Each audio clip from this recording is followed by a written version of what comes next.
Yes, students. In our previous class, we read about Hinduism and Zoroastrianism. Today, we will study Jainism and Buddhism. Let's get started. According to the Jain traditions, there were 24 tirthankaras. जो Jain traditions हैं उसके according 24 tirthankaras हैं. तीर्थंकर, ठीक है. The first tirthankar was Rishabh Dev. There is lack of authentic information about the first 22 तीर्थंकर. जो पहले 22 तीर्थंकर हैं उनके बारे में कुछ खास इन्फॉर्मेशन नहीं है. द 23rd तीर्थंकर वॉज पार्श्वनाथ. जो 23rd थे उनका नाम था Parshvanath. He belong to the royal family of Kashi. वो काशी की रॉयल फैमिली यानी कि शाही घराने से बिलोंग करते थे जो वाराणसी में है, यूपी में. He left his house and carried on hard penance for 84 days. उन्होंने अपना घर छोड़ दिया था and carried on hard penance for 84 days. और 84 days तक उन्होंने लगातार मतलब बहुत ही कठिन तपस्या की. After which he attend supreme knowledge. जिसके बाद उन्हें सुप्रीम नॉलेज जो सर्वोत्तम ज्ञान होता है यानी कि ब्रह्म ज्ञान मिला. His teachings were to adopt non violence, not to tell a lie, not to steal anything, not to own property. उसकी जो मेन टीचिंग्स थी वो क्या थी, क्या सिखाया उन्होंने कि हमें नॉन वायलेंस को अडॉप्ट करना चाहिए, कभी झूठ नहीं बोलना चाहिए, कभी चोरी नहीं करनी चाहिए, नॉट टू ओन प्रॉपर्टी, अपनी खुद की प्रॉपर्टी भी ना रखें. ही प्रीज दैट टू अटेन मोक्ष पीनेंस वॉज अ मस्ट. कि तपस्या करनी ज़रूरी है मोक्ष के लिए. Later his teachings became the doctrines of Jainism. और बाद में जो उसकी टीचिंग्स थी वो जैनिज्म के सिद्धांत बन गई. जैन जो धर्म है उसके सिद्धांत बन गई. His spiritual successor was Mahavir. और उसके बाद जो उनके सक्सेसर बने वो महावीर बने, जिनको हम महावीर जैन के नाम से जानते हैं. The earlier name of Mahavir was Vardhaman. पहले उनका नाम वर्धमान था. He was born in 540 BCE. The name of his father was Siddharth. He left for his royal home at the age of 30 years. यानी अब सिर्फ 30 साल की उम्र में उन्होंने अपना घर छोड़ दिया. वो भी शाही घराने से थे. After great meditation he attained kaivalya of supreme knowledge through which he conquered the feeling of pleasure and pain. कि बहुत मेडिटेशन करने के बाद उन्हें सुप्रीम नॉलेज मिली, ब्रह्म ज्ञान मिला जिसे वो कैवल्य कहते हैं. और उसके थ्रू उन्होंने कंक्योर्ड जीत लिया the feeling of pleasure and pain. यानी हमें हंसी की, खुशी की और जो दुख की जो फीलिंग्स होती हैं उस पर उन्होंने जीत हासिल कर ली. यानी अब उन्हें किसी भी चीज़ पे ना तो बहुत ज़्यादा खुशी होती थी और ना ही दुख होता था. यानी कि उन्होंने एक्सपेक्टेशंस बंद कर दी थी किसी भी चीज़ से. तो जब हमारी एक्सपेक्टेशंस ख़त्म हो जाएंगी तो ऑब्वियसली हमें ना खुशी होगी ना ही दुख होगा. After this he was known as Jindev. और इसके बाद उनका नाम जिनदेव हो गया. And his followers were known as Jains. और उनके जो फॉलोवर्स हैं उनको हम जैन कहने लगे. He left for his heavenly abode at the age of 72 in the year 468 BCE at Pavapuri in Bihar. और पावापुरी बिहार के अंदर 468 BCE में जब उनकी उम्र 72 यानी कि 72 साल की हो गई थी तो उन्होंने इस दुनिया को छोड़ दिया. यानी कि वो मतलब उनका देहांत हो गया. Vardhaman Mahavir preached the same teachings as his predecessor and added a fifth one. जो वर्धमान महावीर हैं उन्होंने वो सारी टीचिंग्स जो पहले वाले दे रहे थे वो दी और एक पांचवी और जोड़ दी. अभी हमने जैसे ऊपर पढ़ा, ऊपर हमने क्या पढ़ा कि ये देखिए ये जो है 4 टीचिंग्स हैं उनकी यहाँ पर. अब पांचवी जो है वो महावीर ने जोड़ी. वो क्या जोड़ी दैट इज़ टू फॉलो ब्रह्मचर्य, नॉट टू मैरी, यानी कि ब्रह्मचर्य का पालन करो। ब्रह्मचर्य का मतलब क्या हो, नॉट टू मैरी, यानी किसी से शादी मत करो। He wanted his followers to discard wearing clothes, और वो ये चाहते थे कि उनके जो फॉलोअर्स हैं वो कपड़े भी ना पहने, यानी जो बच्चा होता है जैसे वो इस समाज के अंदर आता है तो वो बिल्कुल मतलब एक न्यूड पोजीशन में आता है, उसके कोई कपड़े नहीं होते, क्योंकि भगवान ने उसको इस धरती पर ऐसे ही भेजा है। लेकिन कपड़े जो कुछ भी, वो कहते हैं कि समाज की मतलब जो दुनिया की जितनी भी दुनियादारी की चीज़ें हैं वो सब छोड़ दो, ठीक है, भगवान में लीन हो जाओ, सब छोड़ दो, कपड़े वगैरह सब कुछ, सारे ऐशो आराम सब कुछ। तो वो चाहते थे कि उनके जो फॉलोवर्स हैं वो भी बिना कपड़ों के रहें। But later on Jainism was divided into 2 sections, लेकिन बाद में जो जैनिज्म है वो 2 सेक्शंस में बट गया। Digambar who do not wear clothes and the Shvetambar who wear only white clothes. देखिए अंबर का मतलब अगर हम संस्कृत में देखें तो अंबर मीन्स क्लॉथ्स, ओके। दिग अंबर यानी कि जिसमें जो कोई भी कपड़ा नहीं पहनता, और श्वेत का मतलब क्या होता है, वाइट, ओके। श्वेत अंबर मीन्स जो वाइट कपड़े पहनते हैं। तो जैन फिर अब जो जैनी होते हैं वो मतलब दिगंबर हमें बहुत कम देखने को मिलते हैं, लेकिन श्वेत अंबर जो हैं वो ही देखने को मिलते हैं हमें। Mahavir suggested 3 ways to attain moksha. Mahavir ने मोक्ष को पाने के यानी मुक्ति पाने के 3 रास्ते बताए। These were right faith, right action, right knowledge, ठीक है। दीज आर नोन एज त्रिरत्न या और थ्री ज्वेल्स। इनको हम त्रिरत्न या 3 ज्वेल्स कहते हैं। 3 रत्न का मतलब क्या होता है, jewels. He laid great importance on ahimsa और non violence in one's life, कि वो हर किसी को यही कहते हैं कि मतलब हमारी लाइफ में नॉन वायलेंस ही होनी चाहिए, हमें कोई भी चीज़ अहिंसा यानी कि किसी को नुकसान नहीं पहुंचाना चाहिए, okay. Now scriptures means the books that were written in this period is Kalpa Sutra in Sanskrit, it is the famous work of Jainism. ये भी इनकी जैनिज्म की सबसे जो मेन बुक है वो यही है, कल्प सूत्र। It contains biographies of 24 tirthankaras and the rules to be observed by the Jain मुनीज। तो इनके अंदर जो कल्प सूत्र है, इनके अंदर जो जैन मुनीज ने जो 24 तीर्थंकर हुए हैं महावीर जैन से पहले 23, तो उन सब के बारे में लिखा है इसमें। Hemchandra was one of the most famous Jain writer. Parishishta Parva, तो जो हेमचंद्र है वो इनका सबसे फेमस राइटर हुआ है। The most famous examples of Jain sculpture is 70 feet high statue on a hilltop in Shravanabelagola in Karnataka state. तो जो मोस्ट फेमस एग्जाम्पल है जैन स्कल्पचर का वो क्या है कि 70 फीट का लंबा स्टेचू बनाया हुआ है इन्होंने कर्नाटक स्टेट के अंदर, जो ये श्रवणबेलगोला जो जगह है उसकी पहाड़ी की टॉप के ऊपर।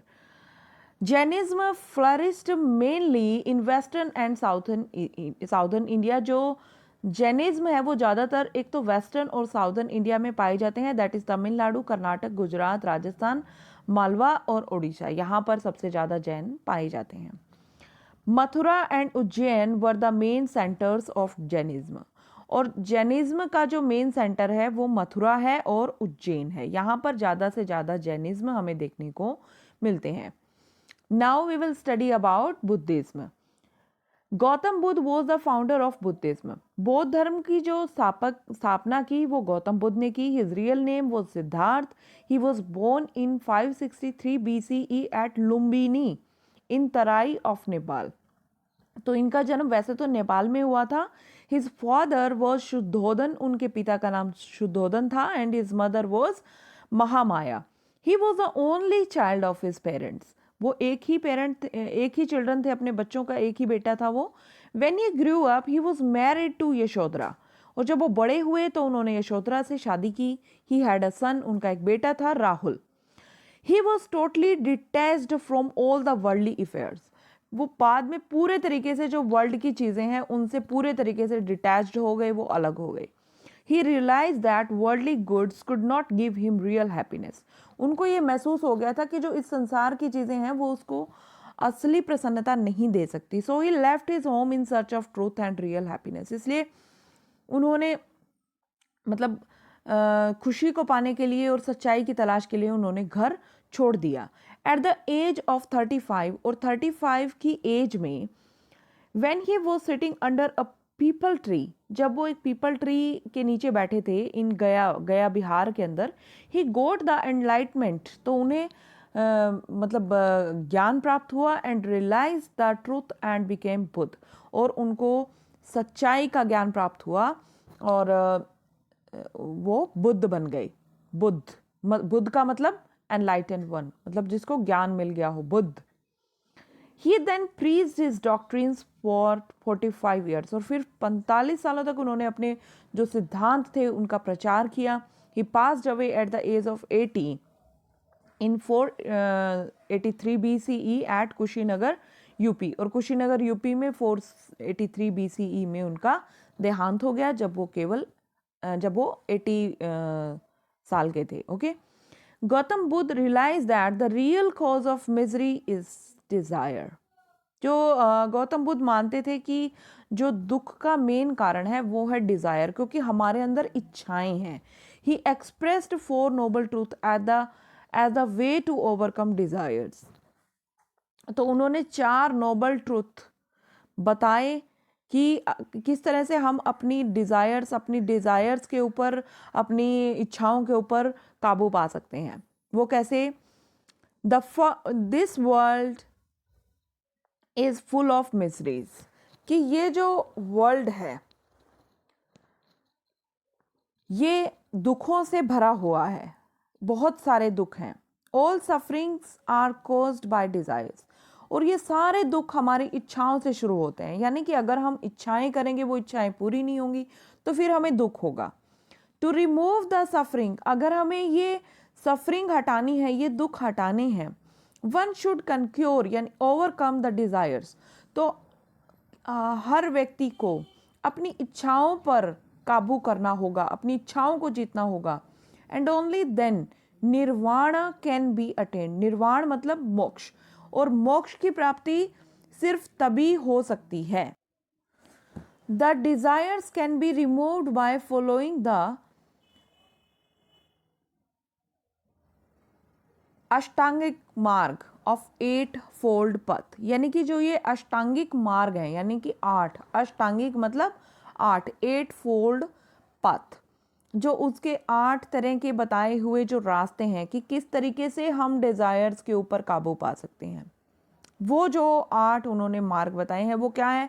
Right observation, right action, right livelihood, right thinking, right determination, right speech, right exercise, right meditation.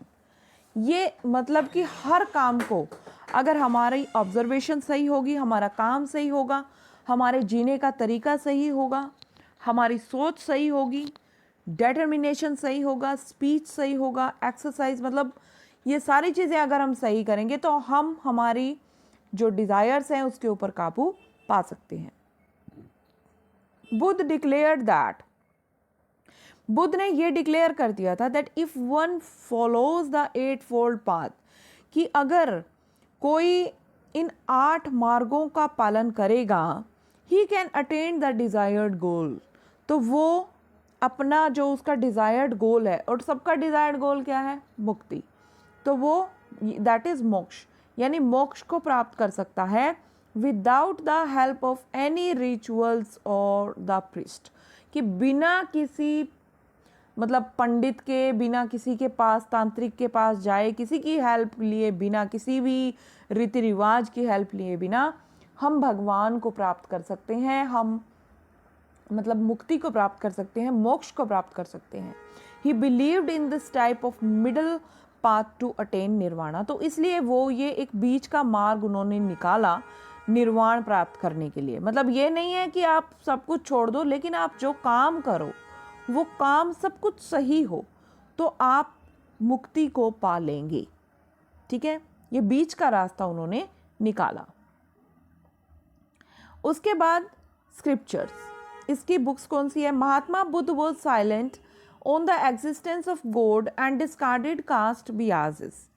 महात्मा बुद्ध जो हैं वो गॉड के एग्जिस्टेंस से बिल्कुल मतलब वो silent on the existence of God, कि उन्होंने गॉड की उपस्थिति के बारे में कुछ नहीं बोला। And discarded caste बियाजेस,